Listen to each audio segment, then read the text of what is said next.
We're going to pop this in a 400 oven. See,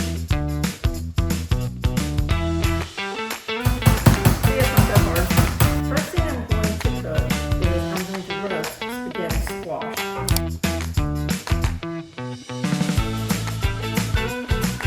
Hi there and welcome back. You really want to eat healthy, but you just absolutely do not have the time to prepare home-cooked meals. I'm going to introduce you to your very best friend, and that's meal prep. Today I'm going to show you how to make several different items to have on hand that you can just toss together during the week to make easy, fast, and super healthy meals. So let's get started. We're going to start with some of the things that are going to take longer to cook. First thing I'm going to cook is I'm going to roast spaghetti squash. Now, if you've never done spaghetti squash before, don't be intimidated. First time I did it, I was freaking out over how to prepare this, but it's really not as difficult as it looks. And it tastes great. I mean, it's hard to believe that you're eating a vegetable. Hardest part is to cut it. You want to be very careful. So I usually start at the top and use a sharp, heavy-duty knife with a really good point. And see how I'm just going to go from the stem around to the bottom, and then I'll go back up again. I'm almost halfway through. Now I'm going to turn it upside down and start back to get back up to the top. Almost there. That's how it looks on the inside. Is you want to get a good sized spoon. It's been a while since I've made this, so I can't remember if I use this tablespoon or if I use like a serving spoon, but either one will work. And you want to just dig in there to this part with the seeds and the stringy areas, and I almost just try to use it like a knife and go around the outside edge. See this? And I'm going to clean this out until there are definitely no seeds and not much of the stringy part. If there is, it's not a huge deal. We're going to be steaming and roasting it, so just want to kind of get everything out of the way. So once you have both halves of your spaghetti squash clean, and if you want to, you could do 2 full squashes at the same time. You get a nice baking pan that has an edge to it. You don't need to put any spray on it or anything like that, but you're going to put 1 cup of water. You're going to put each half of your spaghetti squash cut side down. And we're going to put this in a 350-degree oven for 25 minutes.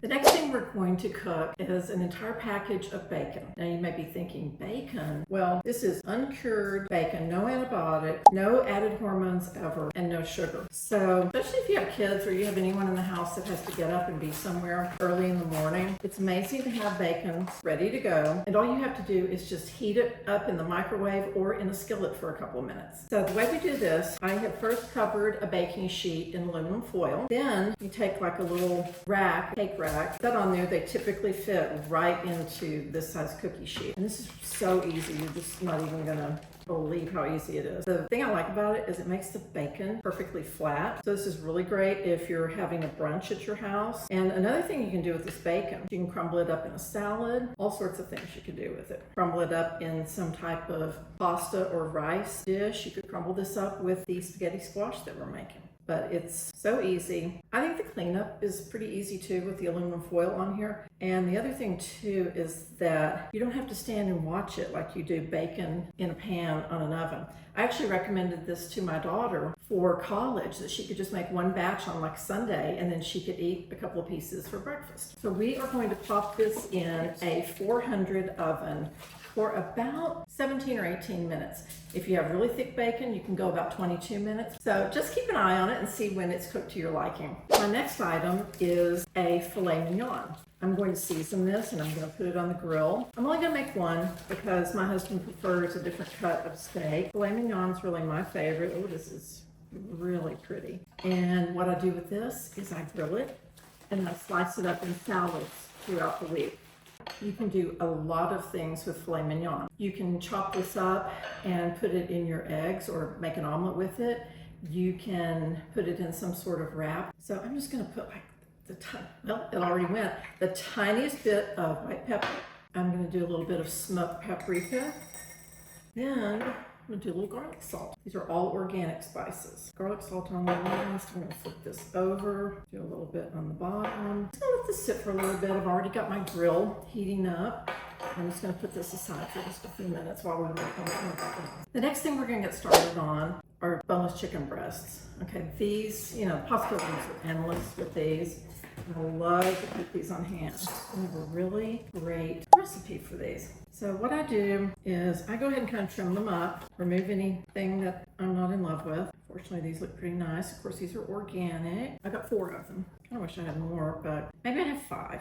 Something that makes these easy to prep and easy to use is to pound them out so that they are of a uniform thickness. That way, everything gets done evenly.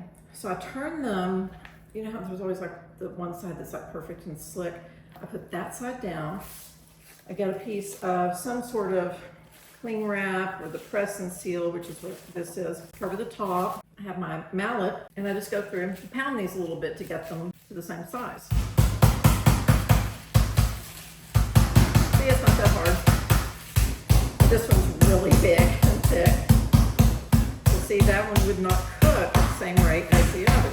Okay, so they're all much thinner now, and that makes them really easy to slice up and use in a wrap, use as fajita meat, all sorts of things. Or you might just want to leave them whole and just have a whole chicken breast. We've got a lot of options here. I'm going to add quite a bit of salt to these because a lot of it will come off when I'm cooking them. What I'll be doing after I salt them and after I heat up a little bit of avocado oil is I will be cooking them for a few minutes in a cast iron pan. I'm going to add 1 tablespoon of avocado oil to a cast iron skillet. I can add a little more as we go along if it starts to look like it's too dry. I'm heating the avocado oil over a medium fire. I think I'll put just the tiniest bit of white pepper on these. Well, I've missed most of them so far. There we go. Rub that around a little bit. I have preheated my cast iron skillet over a medium fire.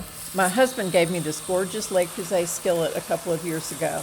I totally fell in love with this brand after watching the movie Julie and Julia. They are an investment, but you will literally leave this to someone in your will. You want to hear that sizzle when you drop the chicken breasts in, because then you know your skillet is at the right temperature.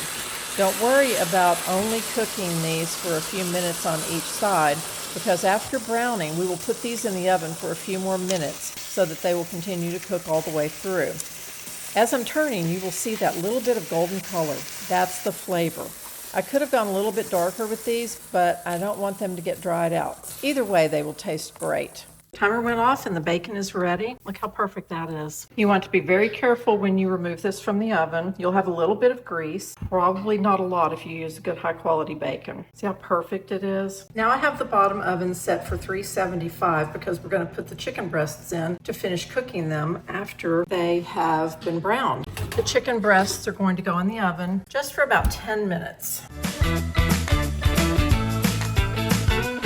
Chicken breasts are ready to come out now. These look great, nice and golden, but still very juicy. I've put the chicken breast into a glass container. Then my last step with those is I take the juices from the pan and just pour it in there, just to add that little bit of moisture and flavor. Now I'm going to pack up the bacon. I'm also going to put that in a nice glass container. It's a really good investment, even though they are pricey, to buy a couple of sets of glass food storage containers, especially with these really good lids. This is something I got on Amazon. The brand's called Practical Human. I haven't had them for that long, but so far so good. Now our bacon is sealed. Let's go put the steak on the grill. My grill is really strong, so I tend to grill everything on low. It's at about 350 right now. I'd like for that to go up to maybe 375. I want to cook it low and slow, and I want to undercook it just a little bit because when I reheat it, I don't want it to dry out. While the steak cooks, which I have set a timer for, I'm going to start working on Mexican pickled onions. I don't know if you're familiar with these. They're pretty popular in Texas. They're even more popular in Mexico, which is where I discovered them. They are a big ingredient in ceviche. They're fabulous on any kind of fish, especially if you've grilled it, even if you've baked it. They can go in a salad. They can just be eaten on their own, and they do not include any sugar. These are pickled in lime juice, and I'm sure there's a trace of sugar in lime juice, but not much. So you can have these up a few different ways. You can mince them, or just make them in small little squares, which is great. I like to do super thin slices because I really like to put these on grilled fish. And see how I'm making my slices really, really thin. So I am going to slice up 4 onions. You don't have to make this much, but my son loves these too. So I want to have some here and I want to have some to give him to keep at his house. After I slice these onions, I'm going to start putting them in a glass non-reactive container. So you don't want to put them in metal. And I've got several more that I need to slice up. Also keeping an eye on the steak. I've got another timer set where I went out and flipped the steak over. Sometimes you end up with a few pieces that are not perfectly thin, but that's okay.